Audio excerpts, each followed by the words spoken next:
আমি কপাল দ্বারা যেন তুই আমার কুদরতি পায়ের মধ্যে সেজদা দিস, এই জন্য আমার ঘর থেকে দৈনিক তোকে 5 বার ডাকা হয়। হাইয়া আলাস সালাহ হাইয়া আলাল ফালাহ বলে মুয়াজ্জিন তোকে দৈনিক 5 বার ডাকে আর বলে, রে বান্দা তুমি কল্যাণের দিকে আসো, এরে বান্দা তুমি নামাজের দিকে আসো, এরে বান্দা তুমি আল্লাহর দিকে আসো। কিন্তু তুমি কত বড় নাফরমান, তুমি কত বড় গাদ্দার, তুমি কত বড় বেঈমান। যে কপালকে বানিয়েছে একমাত্র আমার কুদরতি পায়ের মধ্যে সেজদা দেওয়ার জন্য, ওই কপাল দ্বারা আমার কুদরতি পায়ের মধ্যে সেজদা না দিয়ে তুমি তোমার বাবার মাজারের মধ্যে গিয়ে সেজদা দাও। মনে রেখো, যেই বাবার মাজারের মধ্যে গিয়ে তুমি সেজদা দিতেছ, ওই বাবাকেও কিন্তু আমি সৃষ্টি করেছি। তুমি যেই বাবার কুদরতি, তুমি যেই বাবার পায়ের মধ্যে মাথা ঠেকাইতেছো, ওই বাবাও কিন্তু আমি সৃষ্টি করেছি। এই জন্য তুমি তোমার বাবার কাছে যা চাইতেছো, তোমার বাবা ওইগুলো দেওয়ার মালিক না।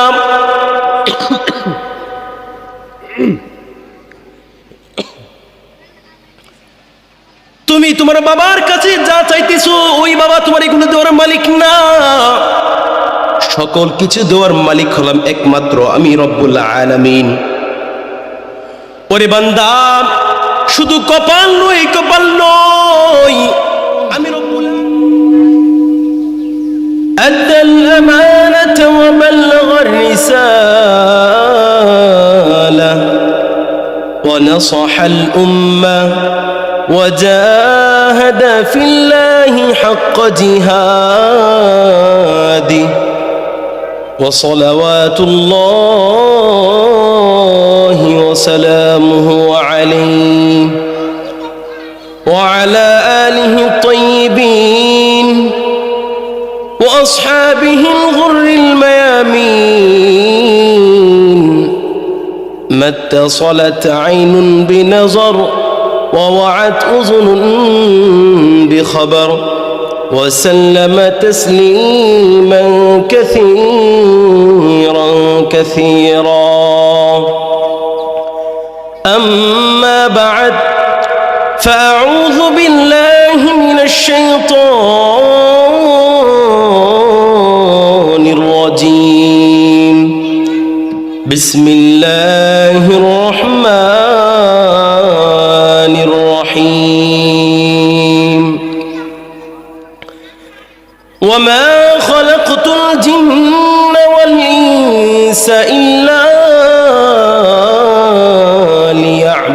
ليعبدون أو كما قال عليه الصلاة والسلام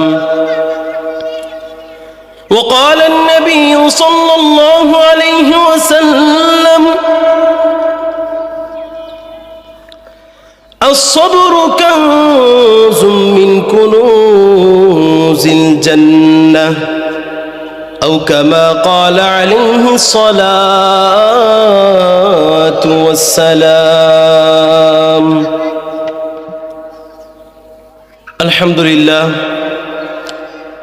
মহান আল্লাহ পাকের দরবারে অসংখ্য অগণিত লাখো কোটি শুকরিয়া আদায় করছি যে মহান রব্বুল আলামিন আজকের এই মহতি মজলিসের মধ্যে, কোরআন ও হাদিসের মজলিসের মধ্যে আমাদেরকে আসার বসার তৌফিক দান করেছেন।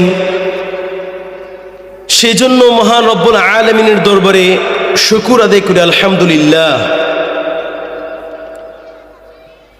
আসলে রব্বুল আলামিনের নিয়ামত পেয়ে যেই ব্যক্তি নিয়ামতের শুকর আদায় করবে, আল্লাহ রব্বুল আলামিন ওই ব্যক্তির নিয়ামতকে বৃদ্ধি করে দিবেন, ওই ব্যক্তির নিয়ামতকে আল্লাহ রব্বুল আলামিন বাড়িয়ে দিবেন। এটাই হলো রব্বুল আলামিনের নিজাম, রব্বুল আলামিনের তরিকা। আর যে ব্যক্তি রব্বুল আলামিনের নিয়ামত পেয়ে নিয়ামতের শুকর আদায় না করবে, বরঞ্চ নিয়ামতের বিরুদ্ধে বৃদ্ধাঙ্গুল দেখাবে, আল্লাহ রব্বুল আলামিন ওই ব্যক্তিকে কঠিন আযাবের মধ্যে গ্রেফতার করবেন। যেমনটা আল্লাহ রব্বুল আলামিন বলেছেন, ইন্না আযাবি লাশাদীদ, যে আমার আযাব নিশ্চয়ই কঠিন এবং খুব ভয়ঙ্কর। এই জন্য আল্লাহর নিয়ামত পেয়ে যে ব্যক্তি নিয়ামতের শুকর আদায় করবে, আল্লাহ রব্বুল আলামিন তাকে তার নিয়ামতকে বৃদ্ধি করে দিবেন। আল্লাহ রব্বুল আলামিন মানুষকে বড়লোক এবং ধন সম্পদের মালিক বানিয়ে পরীক্ষা করেন। যে কেমন সে ধন সম্পদ পেয়ে সে কি আল্লাহকে ভুলে যায়, নাকি আল্লাহর ঘরের মধ্যে আল্লাহর রাস্তায় সে খরচ করে। এবং কখনো কখনো আল্লাহ রাব্বুল আলামিন মানুষকে দরিদ্র বানিয়েও পরীক্ষা করে, যে দরিদ্র হওয়ার পরে সে তার নিয়ামত পেয়ে সে দরিদ্র হওয়ার পরে সে কি আল্লাহর রাস্তায় থাকে নাকি আল্লাহর রাস্তায় থেকে দূরে চলে যায়, এটাও আল্লাহ রাব্বুল আলামিন পরীক্ষা করে। অর্থাৎ আল্লাহ রাব্বুল আলামিন যে ব্যক্তি তার নিয়ামত পায়া শুকর আদায় করবে তার নিয়ামতকে বৃদ্ধি করে দিবেন, আর যে ব্যক্তি তার নিয়ামত পায়া নিয়ামতের অকৃতজ্ঞ বান্দা হবে, যে নিয়ামতের বিরুদ্ধে বৃদ্ধি করবে, আল্লাহ রাব্বুল আলামিন ওই ব্যক্তিকে কঠিন আযাবের মধ্যে গ্রেফতার করবেন। আল্লাহ রাব্বুল আলামিনের নিয়ামত কত এটা বলে শেষ করা যাবে না, গণনা করে শেষ করা যাবে না। আল্লাহ রাব্বুল আলামিন কোরআনে কারীমের এক আয়াতের মধ্যে বলেন, ওয়া ইন তাউদ্দু নি'মাতাল্লাহি লা তুহসুহা, যে তোমরা যদি বান্দার আমার তোমরা যদি আমার নিয়ামতকে গণনা করতে চাও, গণনা করতে শুরু করো, চেষ্টা করো, তোমরা আমার নিয়ামত গণনা করে শেষ করতে পারবে না। তোমাদের জন্মের শুরু থেকে নিয়ে শেষ পর্যন্ত প্রতিটা মুহূর্তে প্রতিটা সেকেন্ডে সেকেন্ডে আমি আল্লাহ রাব্বুল আলামিনের নিয়ামতের মধ্যেই তোমরা ডুবন্ত থাকো। দেখেন সাগর এবং নদ নালা যা আছে, সাগর এবং নদী নালা ওর মধ্যে কত রকমের কত ধরনের কতগুলো মাছ রয়েছে, জেলেরা ওই মাছ কতগুলো মাছ রয়েছে এর হিসাব দিতে পারে নাই, পারবেও না। আল্লাহ রাব্বুল আলামিন সাগরের মধ্যে নদ নালার মধ্যে কতগুলো মাছ রেখেছেন, কতগুলো সৃষ্টি রেখেছেন, জেলেরা হিসাব করে সেটা গণনা করতে পারবে না, এবং কঠিন কালো এটা গণনা করা সম্ভব না। ভাইয়ের আমার, আপনার যখন কিংবা আপনার ছেলের যখন কোনো একটা মাছ খাওয়ার ইচ্ছা হয়, কোন একটা বড় ইলিশ মাছ খাওয়ার ইচ্ছা হয়, যখন কোনো সন্তান তার বাবাকে বলে যে বাবা আমার মাছ খাওয়ার ইচ্ছা হয়েছে, আমি ইলিশ মাছ খেতে চাই, তখন ওই বাবা ওই ছেলের কথা শুনে সাথে সাথে ওই বাবা বাজারে গিয়ে দেখে শুনে বড় দামি ইলিশ মাছটা ঘরের মধ্যে নিয়ে আসে। আসার পরে তার বিবিকে বলে, ও আমার আদরের বিবি, তুমি ওই দামি মাছটাকে খুব সুস্বাদুভাবে খুব ভালোভাবে পাকাও, যেন আমরা সকলে মিলে এই মাছটাকে খেতে পারি খুব আরামভাবে। যখন ওই ইলিশ মাছটাকে ভালো করে পাকানো হয়, তখন সকলে মিলে একদিন, 2 দিন, 3 দিন ইলিশ মাছ খাওয়ার পরে তার স্বাদ মিটে যায়। ওই ইলিশ মাছের প্রতি তার কোনো লজ্জত থাকে না, তার কোনো আবেগ থাকে না। এই জন্য আল্লাহ রাব্বুল আলামিন ইলিশ মাছ 1 দিন, 2 দিন, 3 দিন খাওয়ার পরে তার মধ্যে আবেগ থাকবে না, তার মধ্যে স্বাদ থাকবে না। এই জন্য আল্লাহ রাব্বুল আলামিন বান্দাদের জন্য ব্যবস্থা করেছেন বোয়াল মাছ। আল্লাহ রাব্বুল আলামিন বান্দাদেরকে বোয়াল মাছ দিয়েছেন। এই বোয়াল মাছ 1 দিন, 2 দিন, 3 দিন খাওয়ার পরও তার মধ্যে স্বাদ থাকে না, তার মধ্যে লজ্জত থাকে না। এই জন্য আল্লাহ রাব্বুল আলামিন ব্যবস্থা করে দিয়েছেন কাতল মাছের। 1 দিন, 2 দিন, 3 দিন খাওয়ার পরে কাতল মাছের প্রতি তার আবেগ থাকে না, কাতল মাছের প্রতি তার স্বাদ থাকে না। এই জন্য আল্লাহ রাব্বুল আলামিন মাছ বাদে তার জন্য হালাল করে দিয়েছেন মুরগের গোশত। আল্লাহ রাব্বুল আলামিন মুরগের গোশত হালাল করে দিয়েছেন। মুরগের গোশত 1 দিন, 2 দিন, 3 দিন খাওয়ার পর ওই মুরগের গোশতের প্রতি স্বাদ থাকে না, ওই মুরগের গোশতের প্রতি আবেগ থাকে না, ওই মুরগের গোশত তার কাছে স্বাদ লাগে না। এই জন্য আল্লাহ রাব্বুল আলামিন বান্দার উপর অনুগ্রহ করে, বান্দার উপর মায়া করে আল্লাহ রাব্বুল আলামিন তার জন্য হালাল করে দিয়েছেন গরুর গোশত। ওই গরুর গোশত 1 দিন, 2 দিন, 3 দিন খাওয়ার পরে তার প্রতি আবেগ থাকে না, তার প্রতি স্বাদ থাকে না, তার জিহ্বার মধ্যে গরুর গোশত স্বাদ অনুভব হয় না। এই জন্য আল্লাহ রাব্বুল আলামিন গরুর গোশতর পাশাপাশি আল্লাহ রাব্বুল আলামিন জায়েজ করে দিয়েছেন বকরির গোশত।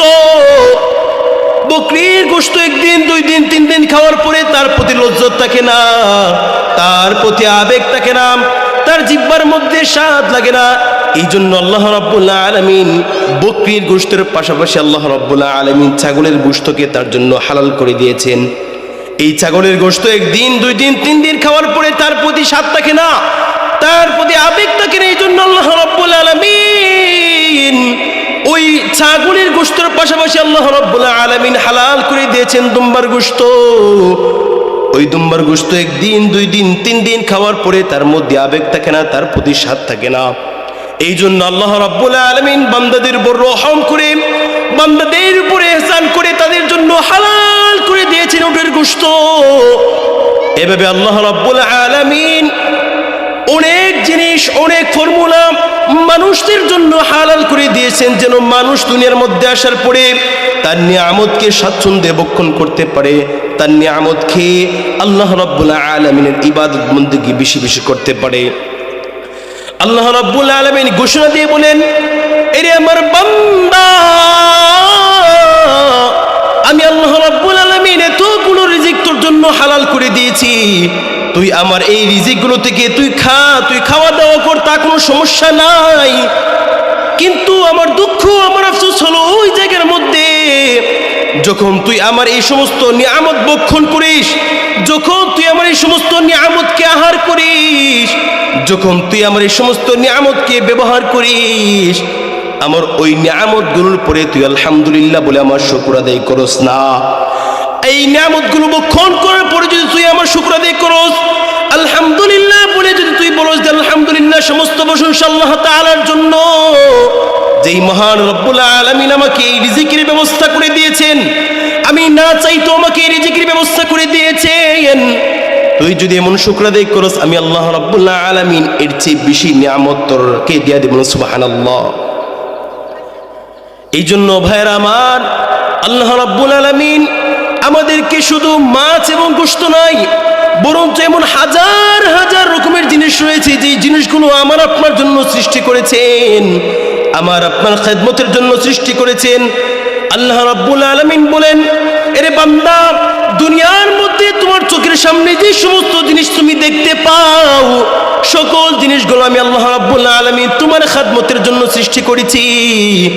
ওই সকল জিনিসগুলো তোমার খেদমত করবে, তুমি যে ইচ্ছায়, যেভাবে ইচ্ছায় তুমি সেই জায়গার মধ্যে খরচ করতে পারবে, তুমি যেখানে চাও সেখানে ওই জিনিসগুলো ব্যবহার করতে পারবে। এই জন্য আমি আল্লাহ রাব্বুল আলামিন গাছপালা, নদী, সাগর, মাছ, যতগুলো জিনিস রয়েছে প্রত্যেকটা জিনিসকে আমি আল্লাহ রাব্বুল আলামিন তোমার খেদমতের জন্য সৃষ্টি করেছি। আর আমি আল্লাহ রাব্বুল আলামিন বহুত মায়া করে, দয়া করে তোমাকে সৃষ্টি করেছি একমাত্র আমার জন্য। সুবহানাল্লাহ বলেন। দুনিয়ার সকল কিছুকে আমি সৃষ্টি করেছি তোমাদের জন্য, আর আমি আল্লাহ রাব্বুল আলামিন নিজ কুদরতি হাত দ্বারা তোমাকে বানিয়েছি একমাত্র আমার জন্য। আল্লাহ রাব্বুল আলামিন কোরআনের এক জায়গায় বলেন, ওয়ামা খালাকতুল জিন্না ওয়াল ইনসা ইল্লা লিয়াবুদুন। আল্লাহ রাব্বুল আলামিন বলেন, এরে বান্দা, দিলের কান দিয়ে শুনে রাখো, দিলের কান দিয়ে শুনে রাখো, আমি আল্লাহ রাব্বুল আলামিন মানুষ এবং জিন জাতিকে সৃষ্টি করেছি একমাত্র আমার ইবাদতের জন্য, আর বাকি সবগুলোকে সৃষ্টি করেছি মানব এবং জিন জাতির জন্য। বলুন সুবহানাল্লাহ। ভাইরা আমার, রব্বে কারীম খুব মহব্বত করে, খুব দয়া করে তার নিজ কুদরতি হাত দ্বারা আমাকে আল্লাহ রাব্বুল আলামিন আমার আপনার কপালকে বানিয়েছেন। আল্লাহ রাব্বুল আলামিন ঘোষণা দিয়ে বলেন, এরে বান্দা, আমি খুব দয়া করে, খুব মায়া করে আমি তোর নিজের কপালকে বানিয়েছি। আমি কপালকে বানিয়েছি একমাত্র এই কপালকে আমার কুদরতি পায়ের মধ্যে মাথা টেকানোর জন্য। এই দামি কপালকে আমি বানিয়েছি, এই দামি কপাল দ্বারা আমার কুদরতি পায়ের মধ্যে সেজদা দেওয়ার জন্য। এই দামি কপাল দ্বারা যেন তুই আমার কুদরতি পায়ের মধ্যে সেজদা দিস, এই জন্য আমার ঘর থেকে দৈনিক তোকে 5 বার ডাকা হয়। হাইয়া আলাস সালাহ, হাইয়া আলাল ফালাহ বলে মুয়াজ্জিন তোকে দৈনিক 5 বার ডাকে, আর বলে, এরে বান্দা তুমি কল্যাণের দিকে আসো, এরে বান্দা তুমি নামাজের দিকে আসো, এরে বান্দা তুমি আল্লাহর দিকে আসো। কিন্তু তুমি কত বড় নাফরমান, তুমি কত বড় গাদ্দার, তুমি কত বড় বেঈমান, যে কপালকে বানিয়েছে একমাত্র আমার কুদরতি পায়ের মধ্যে সেজদা দেওয়ার জন্য, ওই কপাল দ্বারা আমার কুদরতি পায়ের মধ্যে সেজদা না দিয়ে তুমি তোমার বাবার মাজারের মধ্যে গিয়ে সেজদা দাও। মনে রেখো, যেই বাবার মাজারের মধ্যে গিয়ে তুমি সেজদা দিতেছ, ওই বাবাকেও কিন্তু আমি সৃষ্টি করেছি। তুমি যেই বাবার কুদরতি, তুমি যেই বাবার পায়ের মধ্যে মাথা ঠেকাইতেছ, ওই বাবাও কিন্তু আমি সৃষ্টি করেছি। এই জন্য তুমি তোমার বাবার কাছে যা চাইতেছ, তোমার বাবা ওইগুলো দেওয়ার মালিক না।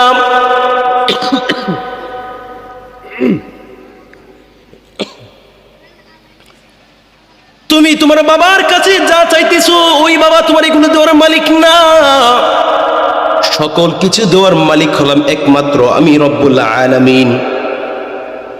ওরে বান্দা, শুধু কপাল নয়, আমি রব্বুল আলামিন খুব মহব্বত করে, খুব অনুগ্রহ করে আমি আল্লাহ রব্বুল আলামিন নিজ হাত দ্বারা তোকে আমি জবান দিয়েছি। এই সুস্থ এবং সঠিক একটি জবান দিয়েছি, একমাত্র এই জবান দ্বারা আমার হকের কথাগুলো, কুরআনের কথাগুলো, হাদিসের বাণীগুলো একমাত্র মানুষের দ্বারে দ্বারে পৌঁছে দেওয়ার জন্য। কিন্তু তুমি কত বড় নাফরমান, তুমি কত বড় বেঈমান, তুমি কত বড় গাদ্দার। তুমি ওই জবান পেয়ে, তুমি ওই জবান দ্বারা মানুষের নামে গীবত করতেছো, তুমি ওই জবান দ্বারা মানুষের নামে সমালোচনা করতেছো, ওই জবান দ্বারা তুমি মানুষের নামে সমালোচনা করে তুমি দুনিয়ার মধ্যে তুমি মৃত ভাইয়ের গোশতকে ভক্ষণ করতেছো। যে জবান একমাত্র আমি আল্লাহ রাব্বুল আলামিন দিয়েছিলাম আমার কালামুল্লাহ মাজিদ তেলাওয়াত করার জন্য, আমার কালামুল্লাহ মাজিদ তেলাওয়াত করে ওই তেলাওয়াতের আয়াতগুলোকে, আয়াতের মধ্যে আমি রব্বুল আলামিন যা বলছি ওই সমস্ত বিধানকে তুমি তোমার জীবনের মধ্যে বাস্তবায়ন করার জন্য আমি রব্বুল আলামিন সমস্ত বিধিবিধান দিয়েছি। আরে বান্দা, আমি রব্বুল আলামিন তোমাকে দুনিয়ার মধ্যে চলাফেরা করার জন্য আমি রব্বুল আলামিন ব্যবসাকে হালাল করেছি। রব্বুল আলামিন দুনিয়াতে তুমি যেন চলতে পারো, এই জন্য রব্বুল আলামিন দুনিয়াকে, ব্যবসাকে হালাল করেছেন আর সুদ এবং ঘুষকে হারাম করেছেন। কিন্তু তুমি কত বড় নাফরমান, কত বড় বেঈমান। তুমি দুনিয়ার মধ্যে আসার পরে তুমি ব্যবসাকে মাইনাস করে, ব্যবসাকে প্রত্যাখ্যান করে তুমি সুদ এবং ঘুষকে তুমি আল্লাহর বিরুদ্ধে যুদ্ধ ঘোষণা করতেছো। মনে রেখো, তোমার মতো জালেম, তোমার মতো অপরাধী আর দুনিয়ার মধ্যে কেউ নাই। এই জন্য ভাইরা আমার, আল্লাহ রাব্বুল আলামিন আমাকে একমাত্র তার ইবাদতের জন্য, তার খেদমতের জন্য সৃষ্টি করেছেন। আর যতগুলো মাখলুকাত রয়েছে, সকল মাখলুকাতকে আল্লাহ রাব্বুল আলামিন একমাত্র আমাদের খেদমতের জন্য সৃষ্টি করেছেন। সুবহানাল্লাহ।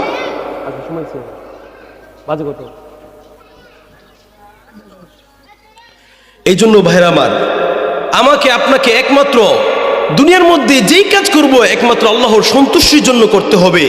আমি আপনি যদি দুনিয়ার মধ্যে আল্লাহর সন্তুষ্টির জন্য কাজ করতে পারি, আল্লাহর জন্য কাজ করতে পারি, তাহলে যেই রব্বুল আলামিন নিজ হাত দ্বারা জান্নাতকে বানিয়েছেন, ওই জান্নাত আল্লাহ রব্বুল আমাদেরকে দিয়ে দিবেন। সুবহানাল্লাহ।